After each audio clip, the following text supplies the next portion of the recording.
morning and thank you very much for joining us. We've been saying all the back at the salas and all that is over and done with. We thank God for that. And you guys are just having an extra day of chill at home. So, hey, there you go. Azuko, it's an extra day of chill, right? That is for those who want to. For those who can take it, Yes, exactly. you know, it's the practice in Nigeria that when an important holiday is astride the weekend. They want to add more. You one got to day, add it so that people will not feel hard done by. So enjoy your extra day of chill. But sad news in the sense that when I say sad news, we're going to be talking about insecurity, an aspect of it. We've always, unfortunately, had it with us.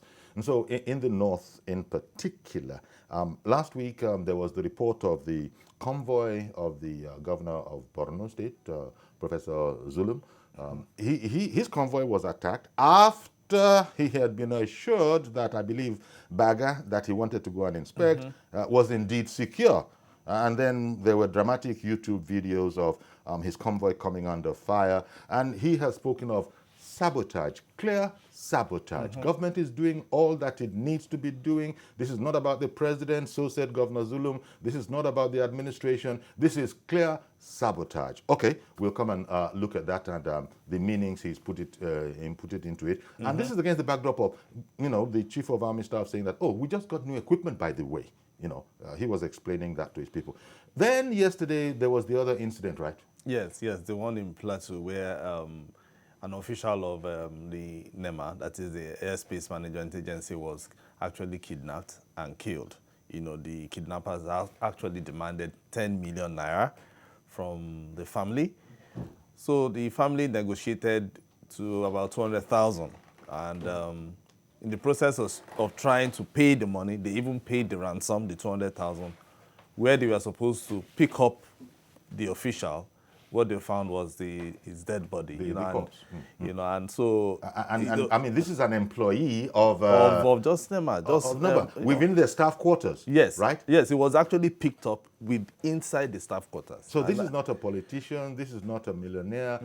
Only God knows what is going on, and it's so sad.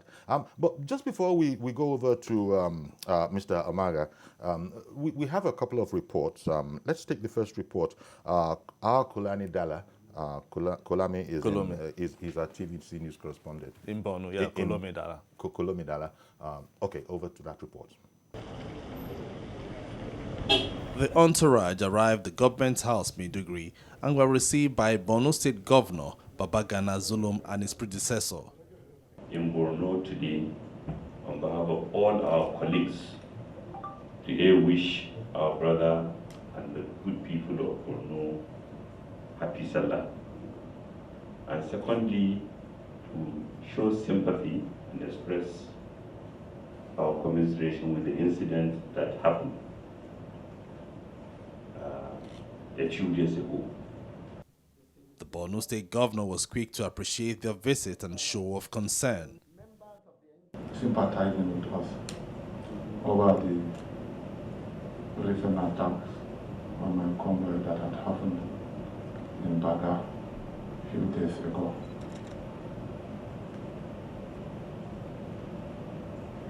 On behalf of the people and government of Borno State, I wish to convey my profound appreciation for them for this gesture. The governor is still shocked about the attack on his convoy and feels it is a work of saboteurs in the security architecture of the country, and is quick to bring this to the notice of President Muhammadu Buhari. There's need for us to also say the right thing.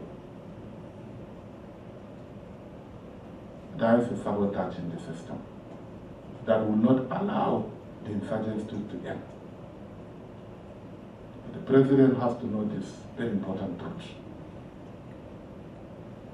When he came to Maiduguri a few months ago, I said so. Borno State has been battling the Boko Haram insurgency for over a decade and needs support to make the state economically viable again, especially with thousands of residents living in IDP camps without any means of livelihood.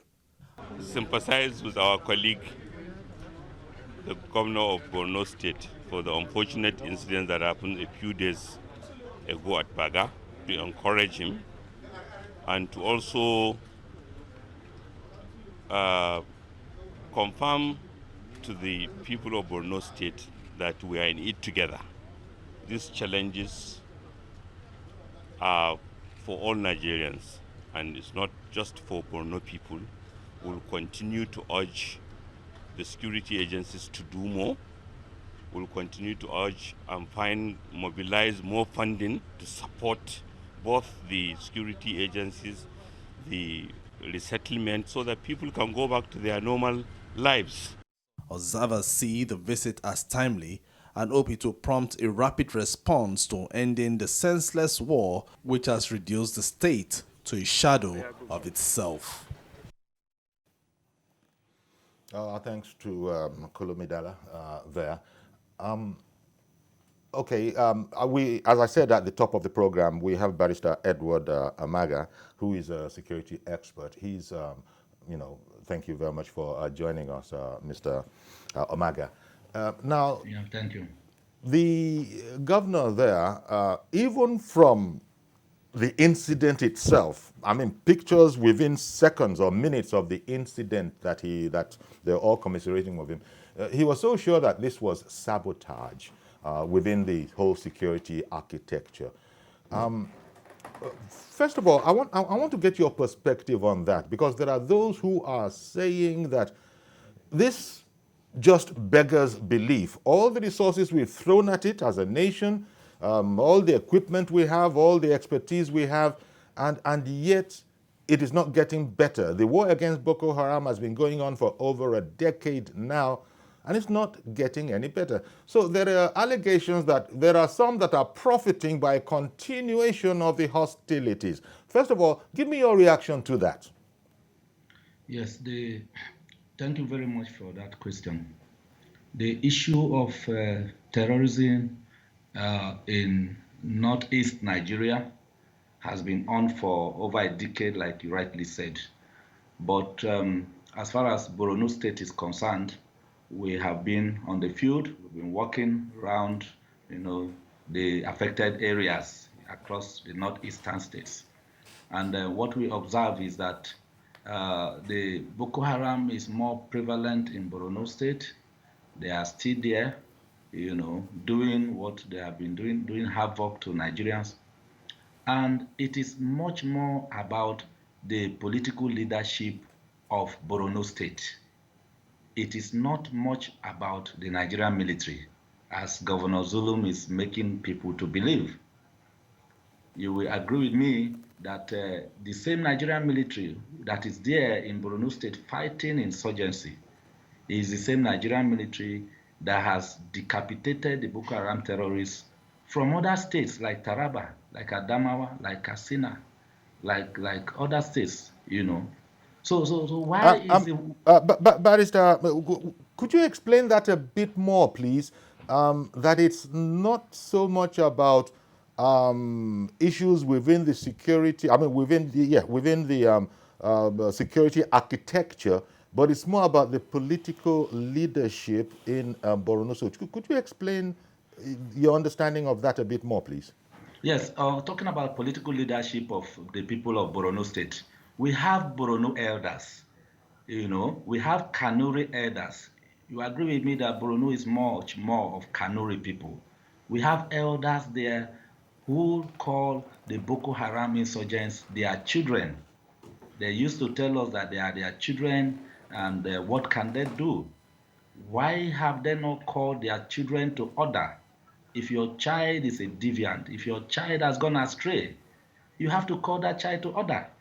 You cannot leave what you should do in your family and then want another person to do it for you. Granted that the Nigerian military has the powers under section 217 and 218 of the 1999 Constitution to protect the internal security of Nigeria, external security, and even the integrity of the country. Yes. Okay, if that's what you're saying, is that not a bit more like something of the cultural aspect of the state, rather than the political leadership itself, or do the two dovetail into one? Yes, they are just the same, whether you call it political or cultural. If you call the traditional chiefs to question, or you call the political leadership, the governor, the commissioner, they are all there, the local government chairman. Let me tell you, unless you allow insurgency in your area, because you are supposed to be the ones giving information to the security agencies, you are supposed to be the one talking to your children. Majority of Boko Haram that are people that are in Borno State are Kanuri by origin. You agree with me? And most of them have undergone one form of Almajiri or the other. Are you getting me? So there's a tendency that we know them. The people of Borno know the people. They are their children. And so there is no mobilization against these people called Boko Haram. By the time you raise your voice to shout, then you hear another group of persons shouting breach of fundamental human rights. And then that is why you see that there is still high prevalence of Boko Haram in Borno State over and above other states of the country. You need to ask yourself, the level of the pampering that is being given to them by the political leadership is what is causing the problem we are having. Okay, but I don't know if you have read the report by the crisis group saying that the governor's attack, this attack by that was the recent attack on the governor's convoy, just like the governor said, it was sabotage. That the military actually, that he has intelligence report that the military, there's something that is happening in Baga which the federal government or the military does not want the governor to be aware of. I don't know if you have read anything like that. I've read, and I disagree completely with that proposition. Why do I disagree? The governor himself, if you follow his antecedents since he became governor, as a matter of fact, he was a commissioner for education when the issue of kidnap of Chibok girls took place. You remember? So he was the commissioner of education at that time. And now he's the governor of the state. Let him not come and repeat the drama of the Chibok girls kidnap, because that is what he's trying to do. As far as we are concerned, we have looked at the video, we have read what has happened. The governor was not kidnapped. I mean, he was not attacked. He was not attacked. I mean, an attack from Boko Haram will not be in the manner that we saw in the video. Because in that video, sorry.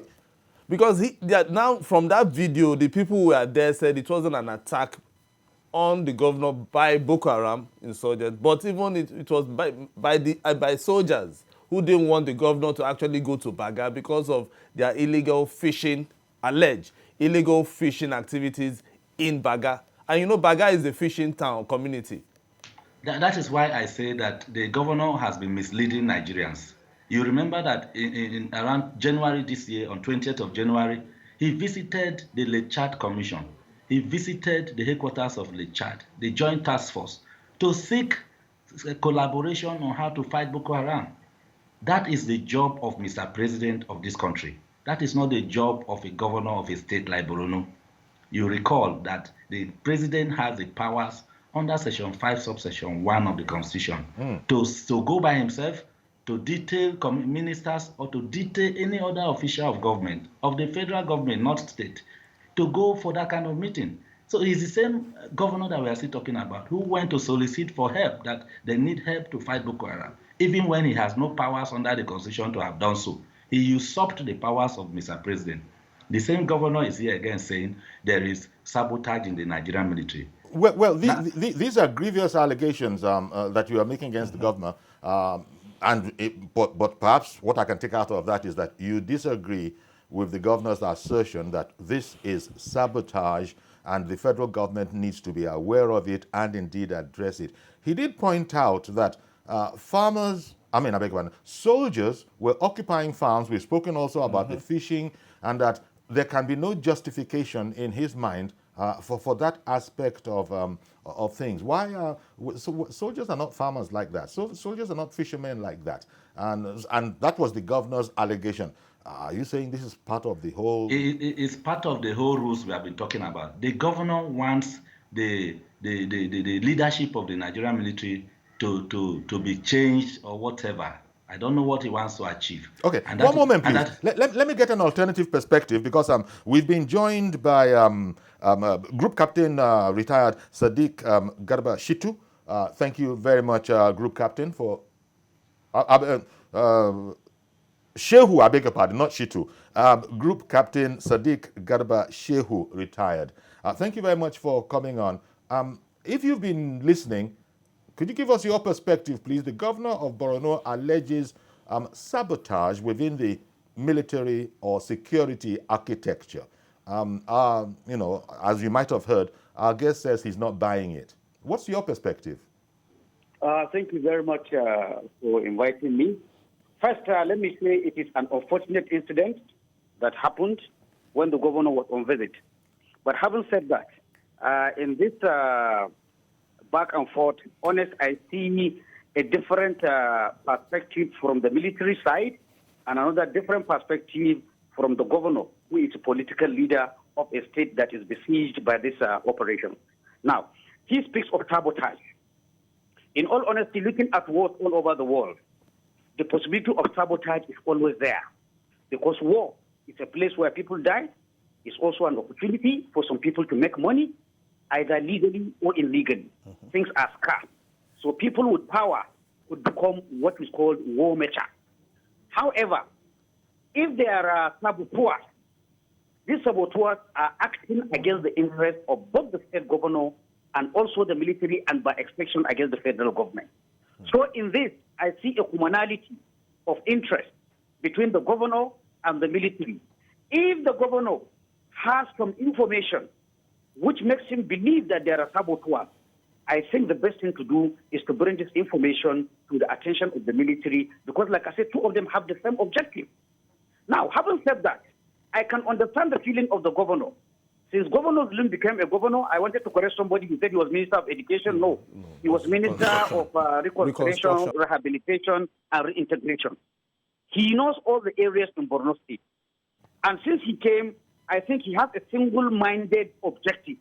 That is to return people that are displaced from their areas to go back and continue with their economic and normal life. For the military, they are looking for an opportunity where they can confront Boko Haram. And to be honest with you, from a military point of view, the less civilians you have in a certain area, the less problem for you as a commander. So honestly, sometimes I think the interest of the governor, even though they are working for the same objective, might be at variance with what the military wanted. He wants people to go, and rightly so. The military believes some areas should be left so that they could confront Boko Haram. Now, on the issue of sabotage, like I said, war is a place where even the normal essentials of life that are easily available can become scarce. So it is possible either people aligned with the military or even ordinary citizens. There are a lot of money in people. It's not only the military. There are a lot of people making money in Maiduguri or in the Northeast in general. So it's possible to have that. But what I am saying, it is not in the interest of the governor to have saboteurs. It is also not in the interest of the military. Here I'm talking of the professional military men who are laying their lives. In every organization, you will have bad eggs. Okay. But it is not fair, when you say Group C are laying their lives, Group and C, then just talk about the saboteur. Group So C, please, Group C, Group Captain, when you say that the commanders on ground usually would prefer an absence of civilians to the extent that that is possible, so that they can really, as it were, spread out and do what they need to do, and without endangering civilians. Does that in some way explain Governor Zulum's complaint that the military appear to have taken over farms and are preventing indigenes from going back to their homesteads, to their homelands, to continue to find a way to make a living and begin to return normalcy? Is that where there's a confusion, that the military need an empty space? The governor is saying, why can't the people go back to their homesteads? No, it is not. It is the desire for the military to have a place with few civilians so that they cooperate does not excuse for military men, if it is so, to take over the economic activities of that area. because even depriving the people of their economic activity, it exacerbates the effects of the conflict on the local population. That's So Zulum's perspective. That is Zulum's perspective. Yes. Well, yes, like I said, I fully understand. He wants his people to return to where they are. But also the military have their own concerns. Now, in between two these opposing concerns, there could be people who take over economic for their own selfish ends, which is not right, whether they are soldiers or not soldiers. And it is in the interest of both the governor and the military to fish out those people. If they are military people, the alarm has been raised now, the military authorities should do something. If there are others who are non-military, the military and the governor should cooperate. But the point I am making, sometimes when you come out like that, no matter how we say, there are soldiers that are laying their lives and their limbs for the service of those areas. Yeah. So honest, if you make such a statement, the unintended consequences is to lower the morale of those that are actually fighting.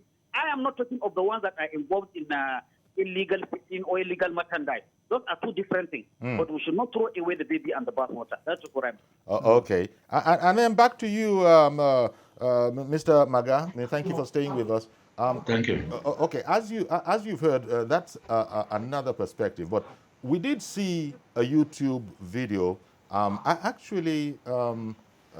Credit must be given. It was a Channels TV video on YouTube in the very act, as it were, where the governor was, shall we say, shell-shocked. I guess as anybody would be. You saw all his colleagues on the solidarity visit because his convoy had been fired upon. And we did see in that video that the governor seemed to be in some sort of disagreement with military personnel who had been sent by his commander, as we saw on the video, to ask the governor to come back, that there is freedom, it's clear, but the governor didn't believe it, and he said as much. He said as much, that he's not going back anywhere. He's not going anywhere, that this is sabotage.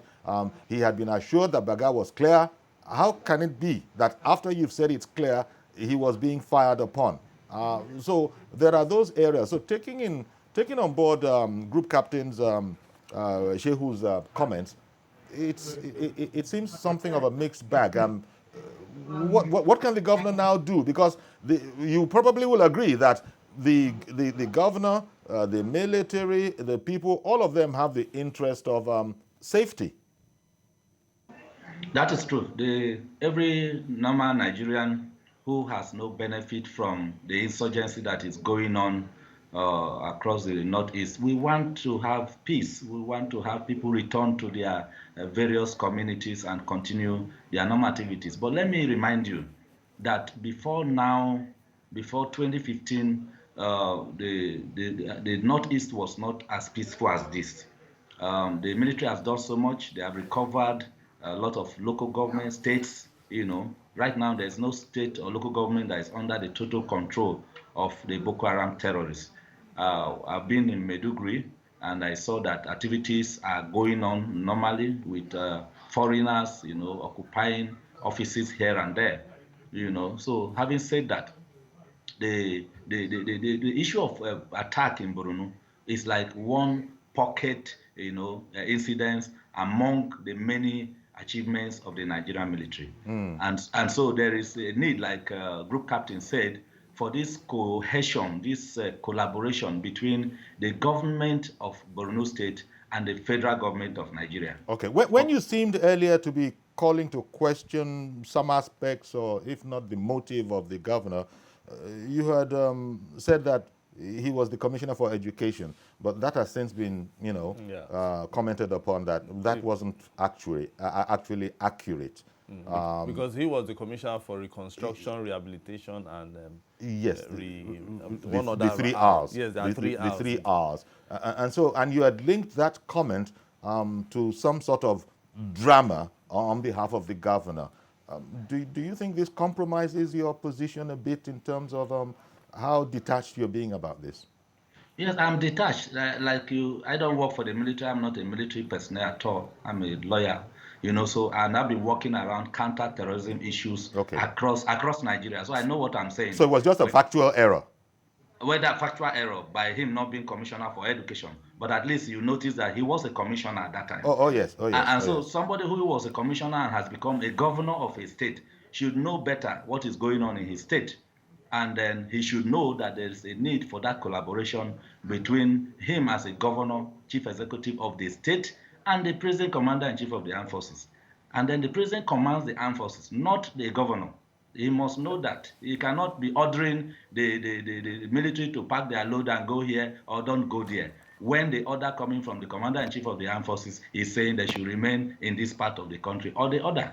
And they are not only in Borno, they are in every part that there is crisis. Once they notice that this crisis is overwhelming for the Nigerian police, they go in and take charge. It's not peculiar to Borno State. And then talking about the allegation of people doing fish farming and all manner of farming in Baga, I mean, it's laughable. Is it in Baga, a terrorist zone, that soldiers will go and begin to farm and do fishing business and the rest? If anybody is doing farming and fishing in Baga, then they are indigenous of that place. They are not military personnel. All right. Yes. Thank you very much. Could you hold on, please, Mr. Amaga, and as well as Group Captain Sadiq Garba Shehu, retired. Hold on, please. We'll take a break. We'll be right back to conclude our conversation on this subject. Okay, welcome back, and we're looking at insecurity in the North generally. The first aspect of it is this one that we're talking about now. Governor Zulum, first of all, it needs to be, we've clarified that he was actually not the commissioner for education when the Boko Haram girls saga started. He was commissioner for reconstruction, rehabilitation, and resettlement. And that is what he's trying to do now. He's trying to reconstruct all the schools that have been destroyed by Boko Haram, which he has started already. The first 100 days, he was able to inaugurate some good schools in Maiduguri.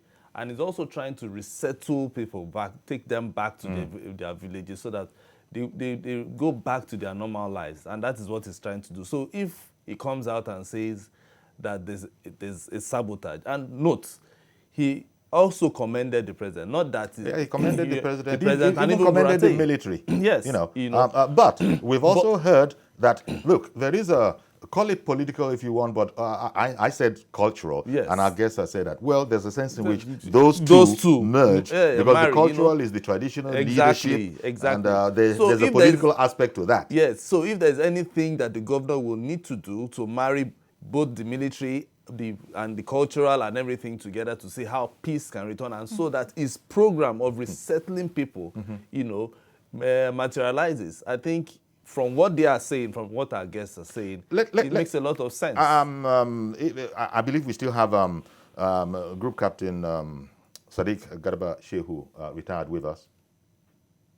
I'm around. Okay.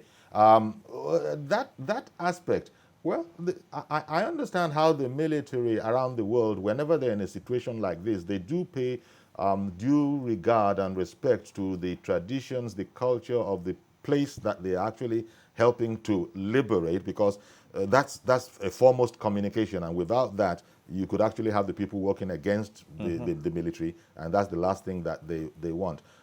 But do you have any ideas, being a military man yourself, on this particular aspect? Because we've heard from our other guests that what I call the cultural aspect, he said you can also call it a political aspect. If it's the traditional leadership where Boko Haram fighters are seen as the sons of the soil, and so, for instance, they have no qualms at all about this whole matter about resettling Boko Haram, whereas other people are outraged, for example. That just goes to show you. Do you have any ideas on how this particular, I don't know if you want to call it a debacle, can be resolved? Okay. If you look at the beginning of the Boko Haram, certainly Boko Haram, not maybe 100%, but most of them are from that area, the indigenous that area. They have family ties, they have cultural ties. At the beginning of the conflict, we could say that tie between the ones that have joined Boko Haram and their other kids and kin was there. But it didn't take long for the peace-loving people of that area to realize that these people, even though they are their brothers and sisters, they are not going to bring any something positive to the community.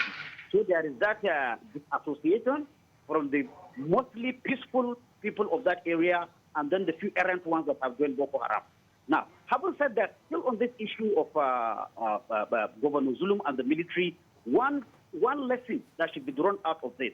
I want to take us back that if I remember correctly, even the Chief of Army Staff, that is General Boratai, I think on 2 occasions he has had close shave while on visit to that area and then Boko Haram attack. I think 2, if I'm not mistaken. So that is to say, if the Chief of Army Staff before going there, certainly he must have received intelligence as of that time that the area was free for him to come. But like everything in intelligence, nothing is clear-cut, and any intelligence given to you is as good as at that time. Things can change quickly in the battle area. And in all honesty, again, I need to bring this back. Any military commander in a war front, the last thing he wants in his area is a VIP. All right, then. Having a VIP in your area is very distracting. And VIPs attract bullets, just like magnets. Boko Haram wants it to be known that a governor has come, or Chief of Army Staff has come, and despite that, they have carried an attack. Even if they don't injure or kill anybody, the symbolic fact that they have carried an attack carries a lot of weight. Because immediately after this attack on failed attack on Zulum, you heard what the Chief of Borno said. All of us are not safe. And in a counter-insurgency, as long as the locals are afraid to remain where they are, honestly, you have never won. Okay, so then.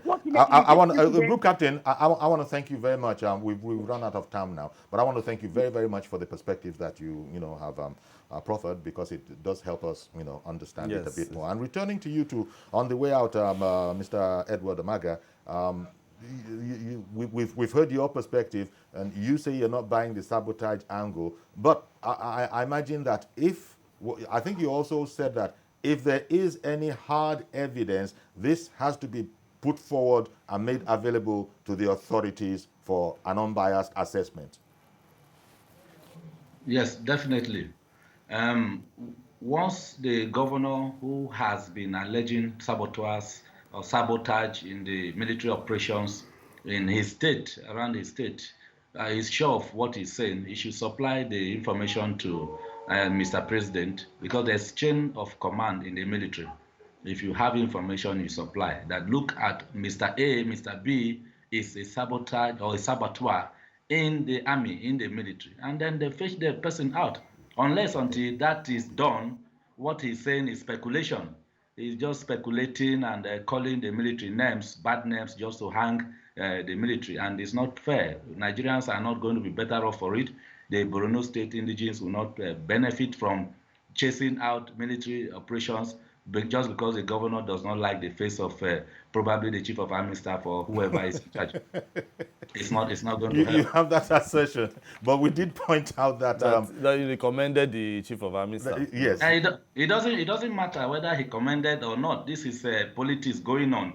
You might commend somebody in the morning, but in the afternoon. Barrister, we shouldn't be talking about politics, playing politics with people's lives and livelihood, because if the governor, who is the chief security officer of that state, is concerned, I think, and then now the Emir of Borno is also concerned. It shows that they are not taking this thing lightly. And then unfortunately, you did make the gaffe of saying he was commissioner for education, whereas he was not. He was commissioner for the 3 R's. Because don't forget also, some of the lawmakers have been saying that they can't even go back to their villages because of insecurity in their villages. So if they are expressing all these concerns, it means that the president, as the commander-in-chief of the armed forces, is also supposed to call the governor and look at how he can help the governor achieve his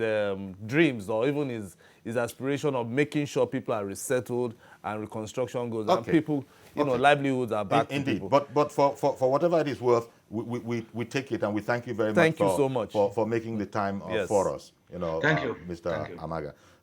And in going now, Mr. Amaga has admitted it was a factual error, and we have said that the governor was former commissioner, not of education, but for the 3 R's. Yes. Reconstruction, rehabilitation, and resettlement. And so that's that. Okay, time now to take our other report, and that's about the unfortunate Nama staff. Yes. Who was kidnapped from, within their quarters there, and then it ended up, we'll come to speak about how he was found dead when the ransom money was about to be exchanged. Hands were to exchange hands. When the money was to exchange hands, and now found that, hang on, the prize is dead. I think this report is coming from Funom Joshua.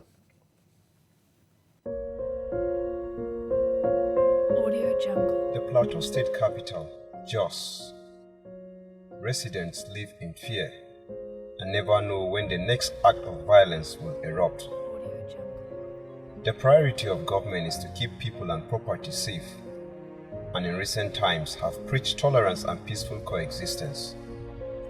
This message is reinforced at the highest levels with President Buhari and security agencies pledging their commitment.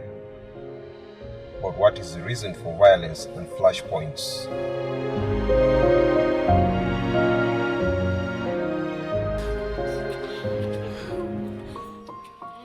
This is Miss Ungor. She is mourning the death of her husband Oswald. With no warning and no clue, his assailants stalk and dash all hopes of him coming back home. It was at the Yakubu Gowon Airport staff quarters in Barkeladi that this happened. No one knows who Oswald Ngor's attackers are or what their motive was, with nothing to go beyond eyewitness account. This is what TVC News deduce. Kidnappers followed Mr. Ungor to the staff quarters.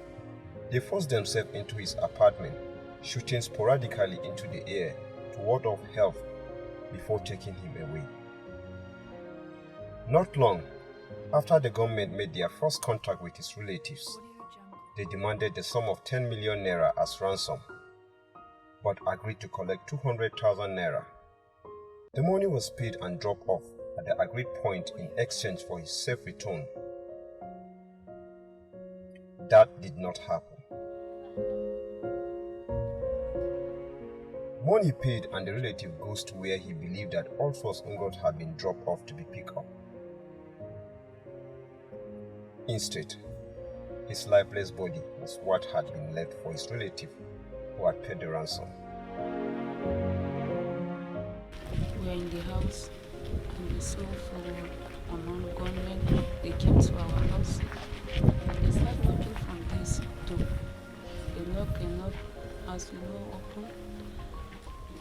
We decided to run and follow back the way I catch my husband. As I'm trying to drive them, they hit me here with gun and they hit me with picking on. Shock, anger, and bewilderment does not describe the mood where he lived. I heard an unusual noise at the back. Turned through the other side to see what was happening. That was when I saw two men dragging him out from the back door. He fell. The next thing I heard was a gunshot. I took off. I saw a neighbor too who was trying to run for her life. And for his brother, words may not be enough to convey the family's grief. Myself personally, you can even see, we went and I was among the team that recovered the corpse. So when that our brother that took the money to them, and then when they took him to the bush finally, and then they showed him the lifeless body, it was already in the dark. And so his thinking was that maybe he's incapacitated as a result of injuries that he has sustained with the maltreatment that was meted to him. And then he said he wanted to raise his hand, and when he raised his hand, he just realized that the body is a bit stiff. So it was at that point that the police says it's investigating this killing. A traumatized family is hoping for a timely investigation and for justice to take its course. Residents of these quarters are calling on the state government as well as the federal government to intensify more efforts towards safeguarding their lives. Funom Joshua, TVC News. Indeed, thank you very much for that heart-wrenching report, as it were. It's all part of the insecurity In the northern part of the country, that particular story comes in from Plateau State. No, no, yeah, Yes, from Plateau. From Plateau, yes. From Plateau. So we are going to follow up on the story, Yeah. and we'll see how it will end, because there's been this issue about kidnapping, banditry, yes. going on in Plateau, in Katsina, in Niger. So this will be followed up on Yes, TVC News. yes, You know, yes, and that's that what people we'll can do. find. Now, the other thing that we wanted to talk about, we spent a lot of time on security. We need to quickly get on to this topic that's been trending, talking about signing over Nigeria's sovereignty. The Minister of Transportation has been in the National Assembly answering inquiries from them. He's been, at pains to explain it. We have Mr. Mukhtar Mohammed, our financial analyst, with us. As always, I would have said Barika de Salah, but those days are over. So I'll just say good morning to you instead, my brother Mukhtar. Thank you, Uncle. It's a pleasure seeing your face. Indeed. Thank you very much for joining us. Now, quickly, because we have much less time than we would have liked, much ado, why all the fuss on this sovereignty issue? Because people who know, the minister has explained it to the National Assembly. Other knowledgeable people have also explained that these are pretty much standard terminologies with contracts. I don't know if you wanted to add your voice, because we understand the principle that if there's going to be a loan, there must be collateral. And so some people are now seemingly worried that Nigeria, a part of Nigeria or part of Nigeria's asset is going to be signed away. Give me your perspective on this whole thing, please. Uncle Yorin, it's just the apprehension Nigerians have over the taking of loan by the government. I think that's why they are busy complaining about what the minister said, and the fact that most Nigerians are not concerned with loan. Most Nigerians don't really collect loan from the banks. It's only the businessmen that collect loans, so they know all these terminologies. It's more or less like if you don't have a collateral, they don't give you a loan. So it's not that Chinese will just come and take up our assets just because we're not able to pay. No, that's not what will happen. Remember, again, people are scared because of the PID issue, also the Azure power plant issue that is there.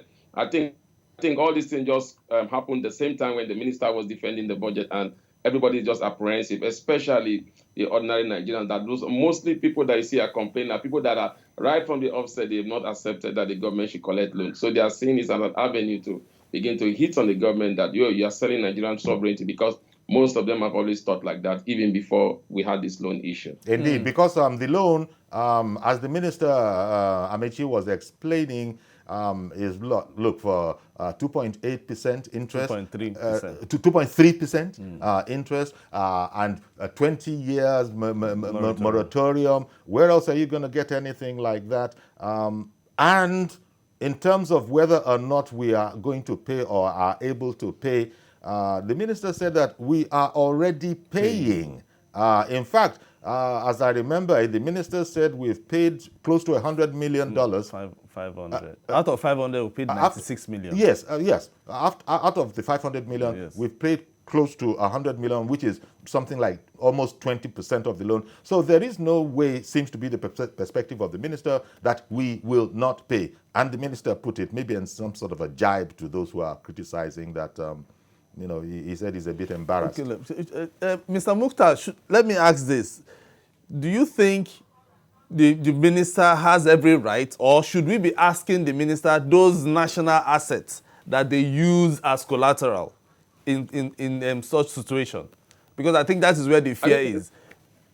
I think there's no problem in if the minister wants to come out with that, but contracts are always private document between the person in signing the contract and the person giving so it's a private document, but with the Freedom of Information Bill, I think that is left for the journalists to do that. I don't think the minister will come publicly and begin to tell all Nigerians, these are the assets that we put in there, these are the assets that we put in there. I think it now relies on the journalists to go a bit further, or the House of the National Assembly also to go a little bit further and try to get what assets are these assets that have been placed.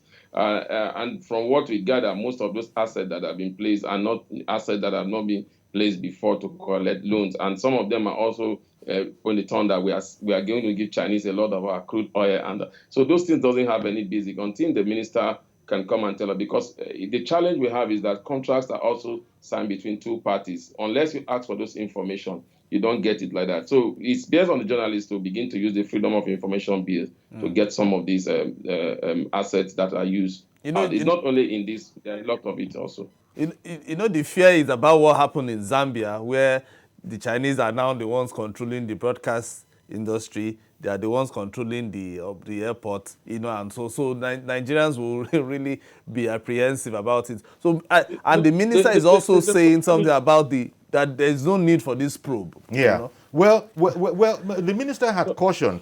Sorry to jump in, Mukhtar. The minister had cautioned that, look, if the assembly goes on like this, there are still other outstanding loans, and the Chinese could very well grow, cold feet. Based on, look, the people who have already approved the loans are now querying it, taking it apart, and he said it might jeopardize other aspects. There are those who are saying we don't care about that let's just satisfy us that we're not, as it were, mortgaging the assets of and the livelihood, for that matter, of generations yet unborn. Since all these people who are involved now will not be around in 20, 30 years' time. Well, no, that's not what I meant. Let a lot of them be around. But in the lifespan of the loan, some people would have left. And then you have people who are kids today or kids tomorrow being saddled with this responsibility. That seems to be the concern of some too. I think the area that I think I don't agree with the minister is when he came out and said Chinese are going to stop the loan, giving us the loan if we keep on probing them. It's it's just because the National Assembly did not do due diligence before this loan was signed. We're not supposed to start now, before the collection of this loan, before this loan was approved, before Chinese started giving us the loan. This is what the National Assembly should have done. Should have looked at those clauses, should have looked at those agreements. They are the one that approved the loan. So yes. I agree with the point in the minister that was saying that you people approved the loan. Why are you coming back to prove a loan that you have already approved? Yes. That is a problem. Then for the minister to say Chinese will grow a cold feet, it's just more or less like you used to do business before this way and you decided that you want to do business this other way. So it's up to the Chinese, whatever they are gaining from Nigerians, whether they want to continue to gain it or Nigerians want to begin to look for that partner. I don't think Chinese should begin to determine to us our sovereignty, like you have talked about Zambia. Nigerians should know what are our assets, what are the conditions of this loan. So I don't think the minister has the right to say, oh, don't prove that loan because we want to collect more loans. So you are telling us that indirectly, whatever they give to us, he will pay the piper, dictate the tune. No. Nigeria as a country has a future. We have our sovereignty. We need to criticize the loan that you are collecting. We need to know if we have made mistakes before, then we need to correct it in any other loan we want to collect. I think that's where I stand. Yeah.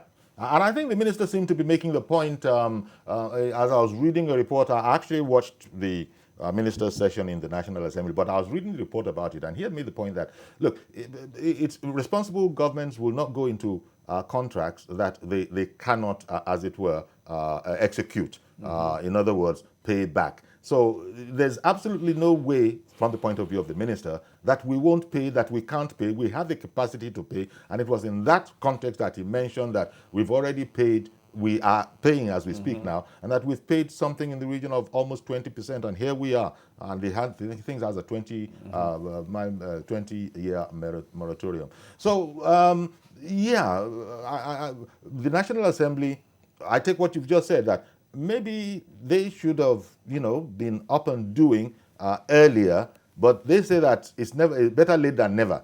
If they are now seeing this, now is the point of view of the National Assembly. Yeah, they want a full explanation as to what has been put down as collateral and how are we in any present danger of losing some of those national assets along the lines of Zambia.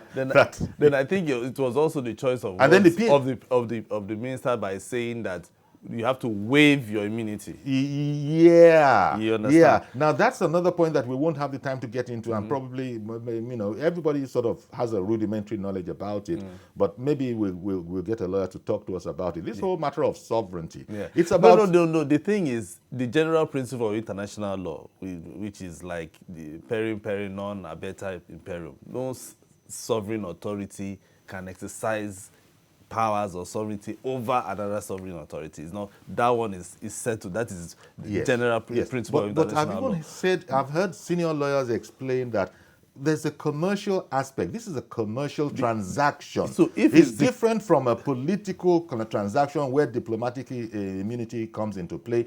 You cannot sue the president of a country in another country, for example. But commercial matters are different. And that's why I said we'll bring in a lawyer to come and explain these things to us. Maybe tomorrow, maybe as early as tomorrow. Exactly. To explain the differences. But you know, that matter of the sovereignty, they say it can't be done. It can't be done that we can sign away our sovereignty. No, it's not possible. It's not possible. But you know, we've completely run out of time. And I want to thank you very much, our brother Mukhtar Mohammed, financial analyst that joined us for this. Thank you very much. Indeed, we'll continue with this conversation tomorrow, no doubt, because I think there's still a lot of meat on the bone. So that's our program today. Thank you very much for staying with us. Didn't get enough time to put in the phone calls. I imagine you would have wanted to comment, but tomorrow is another day. Asuku and I say, stay safe as much as possible. Bye-bye for now.